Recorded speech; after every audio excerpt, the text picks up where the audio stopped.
जैसे भगवान अवतार लेकर लीला करते हैं, ऐसे भगवत प्राप्त महापुरुष की लीला चलती रहती है। उसकी दृष्टि में कोई ऐसा नहीं बचता जिसका उद्धार करना हो, क्योंकि वो अपने आराध्य देव को देखता है। तो अलम यह वितर्क जालई है, बंद करो ये तर्क वितर्क की बातें, ऐसा नहीं वैसा नहीं वैसा नहीं, बंद करो। श्रीपाद कह रहे, जैसे आचार्य चरण श्रीमद राधा सुधानिधि, अलम विषय वार्तया नरक कोटि भी भत्सया, बंद करो ये संसार की वार्ता, ये तुम्हारे को नरक प्रदान करने वाली, ये बुरा ये भला ये उत्तम ये अधम, ये दृष्टि माया देती है, भक्ति नहीं देती। भक्ति तो देती है दृष्टि जड़ चेतन जग जीव जत सकल राम मैं जाने, ये भक्ति की दृष्टि होती है। ये माया की दृष्टि है, ये अधम है ये उत्तम है, ये गुणवान है ये गुण रहित है, ये सब मायामयी, ये विषमता है। और उपासक भक्ति के प्रभाव से जीत विषम संसार कीर्ति जग विस्तर है, इस संसार की विषमता से मुक्त होकर वो सम हो जाता है, समदर्शी, तभी समस्त कामनाओं का नाश हो जाता है। क्योंकि कुछ बचा नहीं भोगने योग्य तो कामना किसकी, सब कुछ आराध्य देव, ऐसा अनुभव हो जाता है, तभी समदर्शी, इच्छा कछु नहीं। तो अलम इह वितर्क जालई, बंद करो ये तर्क वितर्क वाद विवाद का जाल। क्या करना है?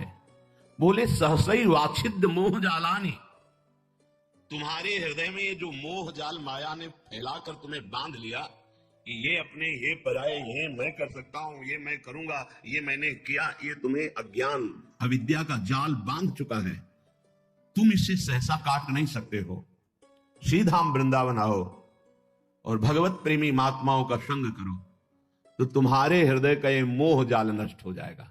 बिनु सत्संग विवेक न होई, राम कृपा बिनु सुलभ न सोई, होए विवेक तो मोह भ्रम भागा।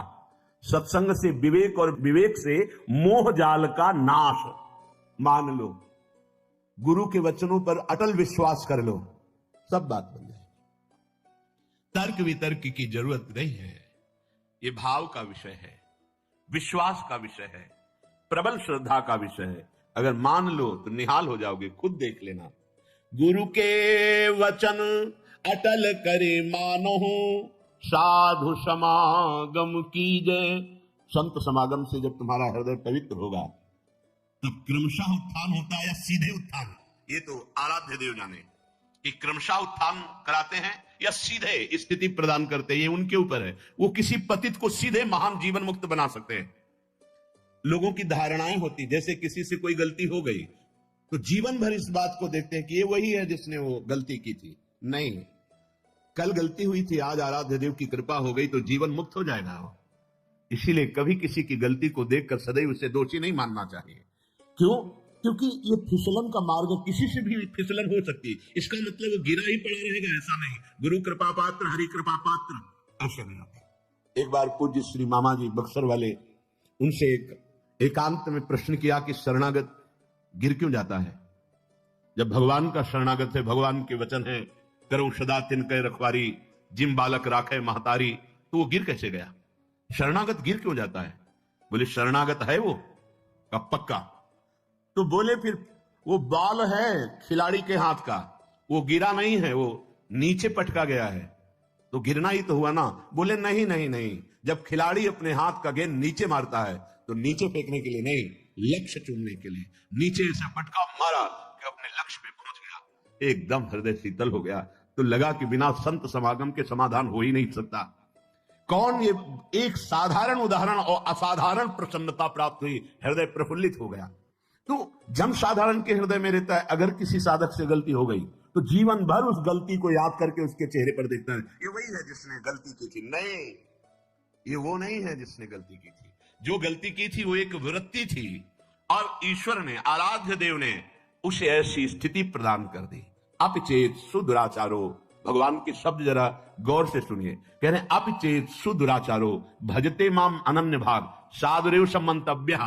मानो ये साधु है, साधु को कभी कहा नहीं जाता कि इसे मानो साधु है। वो साधु नहीं था, उसने दुराचार किया सांगोपांग, अब उसने मेरी शरण ले ली, मैं बनाऊंगा साधु, अब उसे साधु मानो, मेरी आज्ञा है। साधुरेव समंतव्य, सम्यक दर्शिता ऐसा, क्योंकि उसने निश्चय कर लिया कि भगवान के सिवा मेरा कोई साथ देने वाला नहीं, मेरा कोई उद्धार करने वाला नहीं, उसको मैं साधु बनाऊंगा। और बना दिया, बड़े बड़े हिंसकों को ब्रह्म ऋषि बना दिया।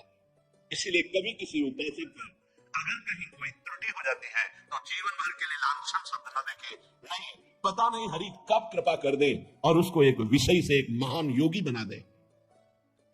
यही हम प्रार्थना करते हैं सबसे, ये संसार है, बख्शता किसी को नहीं।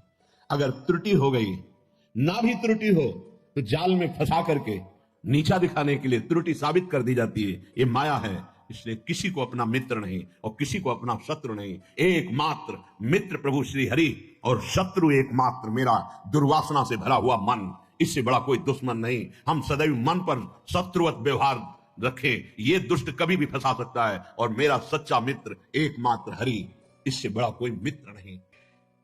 मनुष्य की तो बात क्या, किसी का भी सहारा नहीं लेना अपने आराध्य देव के सिवा।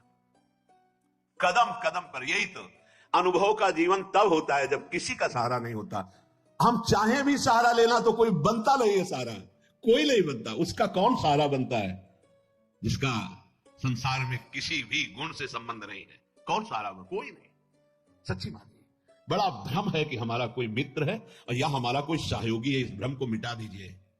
सच्चा मित्र केवल एक मात्र आराध्य देव है। ये समझ में आ गया तो छाती फूल जाएगी और चौड़ी छाती करके विश्व में सीम की चाप सके को तासो, बड़ रखवार रमापति जासो। ये हम कृपा की बात कह रहे हैं। कभी किसी को नीचा मत समझना, वो मालिक का एक दिया हुआ पार्ट है। वो उस समय की लीला है केवल। वो कुछ क्षण उसके अभिमान को रौंदने के लिए, वो दैन्यता प्रदान करने के लिए लीला है। इसके बाद ऐसा उठेगा कि कोई छू नहीं सकता। बिल्कुल हृदय में जब प्रतिकूलता बाहर से मिले तो प्रसन्न होना कि अब ऊंचाई पर चढ़ने की सीढ़ी मिल गई और ऐसी ऊंचाई पर चढ़ाया जाएगा। सच्ची आपसे कहते हैं, भगवान के सिवा अगर किसी का सहारा मन में है तो धोखा ही मिलेगा। और जिसे केवल एकमात्र इष्ट का सहारा, उसे बाहर से कोई पहचान नहीं सकता। और वो एक क्षण में इतनी ऊंचाई दे सकते हैं कि जो करोड़ों जन्मों की साधना से नहीं मिल सकती। सच्ची मानना, क्यों आश्चर्य होता है, ऐसा कैसे हो सकता है? वो कर तुम है, वो अकर तुम है, वो अन्यथा कर तुम है, वो सर्व समर्थ ईश्वर है और ये उसका दास है। दास की उदासी को देखकर हंसना मत, क्योंकि वो उस महान का सेवक है कि जिस दिन नजर घूम गई उस दिन सबकी नजरें वहीं लग जाएंगी जिसको उदासीन भाव से देखा जाता था। हरि प्रताप बल गिनत न काहू, निडर भय सब चेरे। जो वास्तविक भगवत दासत्व की ठसक में आ गए वो निडर हो जाते हैं, उनको काल का भी डर नहीं होता। इसलिए सब तजी तू शरणागति आए, दृढ़ कर चरण गहेरे। शूरदास प्रभु तुम्हारे मिले ते, पाए सुख जो घनेरे। हे प्रभु, आपने मुझे अपना शरणागत बना लिया, अब तो मैं दृढ़ता पूर्वक आपके चरणों को ही पकड़ लिया। सूरदास जी कहते हैं कि हे प्रभु, तुम्हारे मिलने से जो मुझे सुख मिला, मिलने का मतलब आपके चरणों का आश्रय लिया, आपका नाम का आश्रय लिया, बोले ये घनेरा सुख है, घनीभूत, जिसमें दुख का प्रवेश ही नहीं हो सकता। श्री हरिवंश महाराज जी, आपके चरणों में कोटि कोटि प्रणाम।